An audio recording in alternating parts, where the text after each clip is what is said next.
from ZSH Plays. Welcome to the Himalayan Pass at the Alpine Mountain Zoo.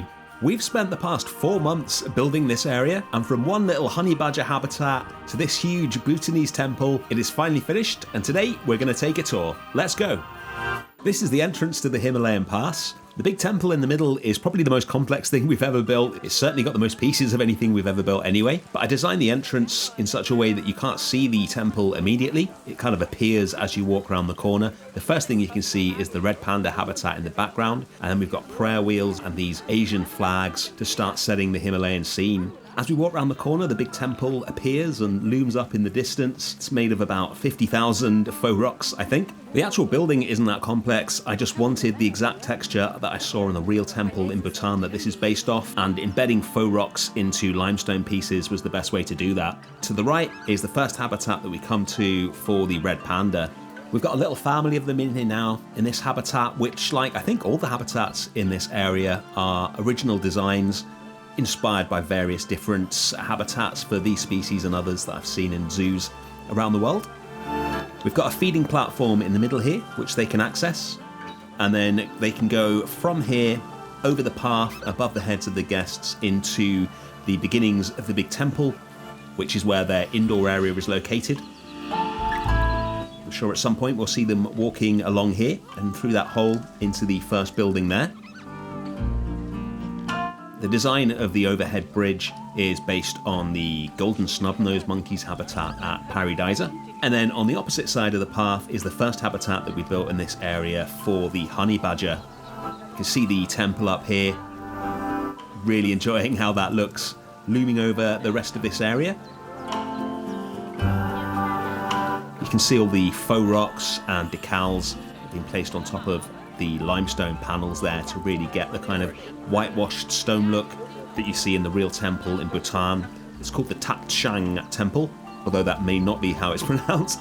And if we come along here, we can take a look at the first animal we put in, the honey badger. There he is, sat in the middle of his habitat there. It's a pretty small habitat, but it is climb-proof, and it is full of lots of different enrichment items for the honey badgers. They need a lot of enrichment. This is just the outdoor area. There's an inside part as well, which we'll go and take a look at in a minute. In fact, he's off on his way in there now, so hopefully he'll still be in there when we get round to the other side of the building. So let's make our way around there. We're going to go under the overhead tunnel for the pandas, and you can start to see the rest of the area here. We've got another one of the prayer wheels here, and then to the right is the staff access for the red panda habitat. You can also see how this is built kind of on the edge of a cliff, so you can see off into the distance there. Let's go around and check out the interiors for the red panda and the honey badger. This is the red pandas here. It's pretty small, but they're pretty hardy. They'll be spending most of their time outdoors. And then there's a much larger one for the honey badger here. There he is, having a little sleep there. I made the back walls out of billboards with a screenshot of this map, so that it kind of extends it and makes it look bigger, while still being a Planet Zoo image rather than a photo. Loads of climbing and stuff in here for him as well. And then up here we have a much larger habitat for the dholes. This is another original habitat. I want it to be pretty large and pretty open. We've got just the two of them in here now, but the female is pregnant, so we should get some little dhole pups soon. And then they'll have a nice large area for the family unit to spend time in. We've got one of the pull ropes attached to this tree for them to play with. And then the main feature of the habitat is a water feature and a waterfall. And there's another guest viewing right next to that from the inside of the temple, which we'll be taking a look at later. We'll stick to the outside of the area at the moment and start making our way down to the next habitat, which is for the nilgai. All the animals in this area live in the Himalayas, of course. The nilgai is probably the least Himalaya-y of the animals in here.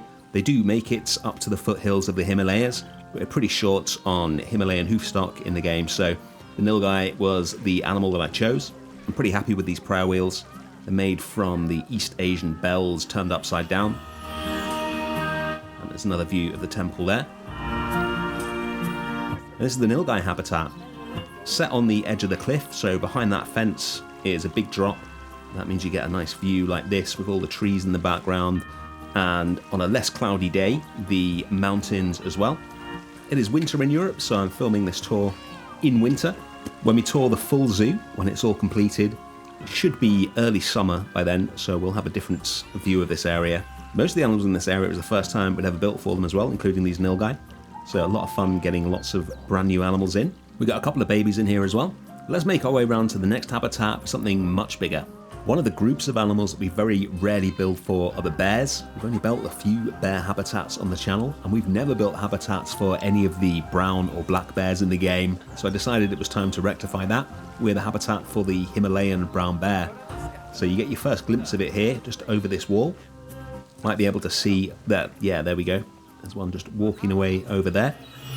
Got a really big habitat here. You can see the Lost Wilds area in the background as well with the Przewalski's horses and the Wiesent. There's some water down there for them. And if we walk down here, we can make our way into the main viewing for the bears. Love all the mountains up in the distance there, which is why this zoo is built on this map. And I've got these flags and prayer wheels everywhere just to kind of sell the theme. And this is the main viewing into the bear habitat. You can see one of them up on one of their climbing apparatuses there.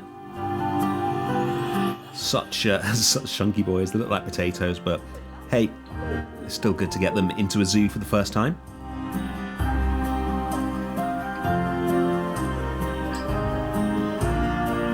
You can see up here, those are the stairs that lead down from the interior viewing. We'll check that out in a minute. We're going to make our way onto the final habitat in this area, which is for the snow leopard. I said these are all original designs. This one isn't. This one is actually based on a real zoo habitat at Plankendael in Belgium. You can see our male snow leopard here, just wandering up into his cave. I had the best snow leopard viewing experience I've ever had at the real habitat, so I wanted to kind of pay tribute to that here by replicating the habitat. Got viewing through glass in the centre and then viewing through mesh at the sides. And the snow leopard that I saw here at Plankendael was really active, roaming all over the habitat, climbing, investigating. Seemed to be really happy there, so I thought it'd be a good habitat to use here. If you're enjoying this, by the way, don't forget to hit the like button and subscribe if you haven't already. Here's a close-up of our snow leopard. This is the male. We also have a female. She's in a different habitat, which is mostly off-show, up on the side of the mountain. We'll take a little look at that in a minute. You wouldn't normally keep snow leopards together, you just introduce them at breeding time. It's not the biggest habitat, but I think having seen the real one, I think having lots of different things for them to do, and lots of climbing and height variations and things like that, is more important than just how big it is. So I've made sure there's a lot of that in there. This is the end of the area. This path leads down to the Lost Wilds. We're going to head back and go inside the giant temple building and take a look at that. You can just make out the female snow leopard's habitat up there. And while we make our way back to the temple, hopefully when we get there we can see one of the red pandas using their overhead tunnel. There we go. This is one of the little babies, I think, and this will take him into the interior that we saw earlier. Let's make our way inside the temple. So on the interior, there's viewing into the dhole habitat, and then it winds around and brings you out onto these viewing platforms that you can see here. The first of which gives you a view into the nilgai habitat, and the second of which gives you a view into the bears. So this is the interior. Got some wood paneling on the walls, and then we've got this viewing platform here, where you get a really good view into the dholes when they're in the water, which they aren't at the moment. Not sure where they are. There we go, they're still over by that tree there. But when they're playing around the water, and I'll show you that now, you get a really good view. Now you might be wondering what's next for the Alpine Mountain Zoo. Well, we're going to be starting a brand new area. When I first came up with the idea for this zoo, I had two main areas in mind that kind of inspired the idea in the first place. The Himalayan Pass was one of them.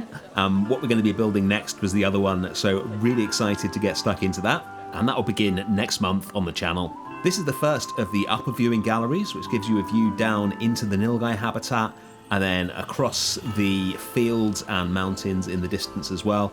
I'll probably put some more trees and foliage behind the habitat just to make this view a little bit nicer. If you're wondering what keeps the nilgai in the habitat, by the way, the bank of that little river is much higher on the guest side than it is on the nilgai side, so once they're in the water, they don't have any way of climbing out of it on the guest side of the enclosure. And then we can come around here and go up into the final viewing gallery, which gives you a view over the bear habitat and the whole area really. This is probably the best view in the area. Down into the bear habitat there. Can't see any of them in it at the moment. They're probably up on their climbing frames, but you get a really nice view into the Lost Wilds in the background as well. And you can see the snow leopard habitat. And then, of course, you can see back across the Nilgai, right out into the rest of the zoo as well.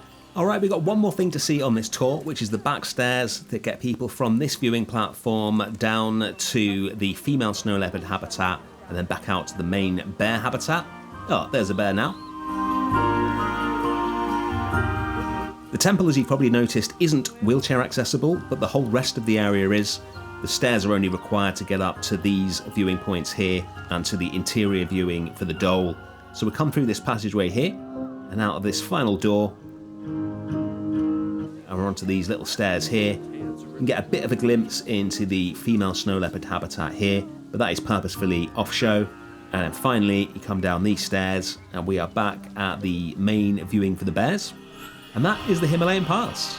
Took a very long time to build, but I'm very happy with the final result. We said when we started this zoo that we wanted it to be very detailed, and I think we've achieved that with this area here. We'll take a quick look at the Explorers Club monolith. Thank you so much to all of you who've joined over the past couple of weeks, and everyone that's joined. Hit the join button on the channel if you want to see your name up here, and I'll see you again soon for some more Planet Zoo.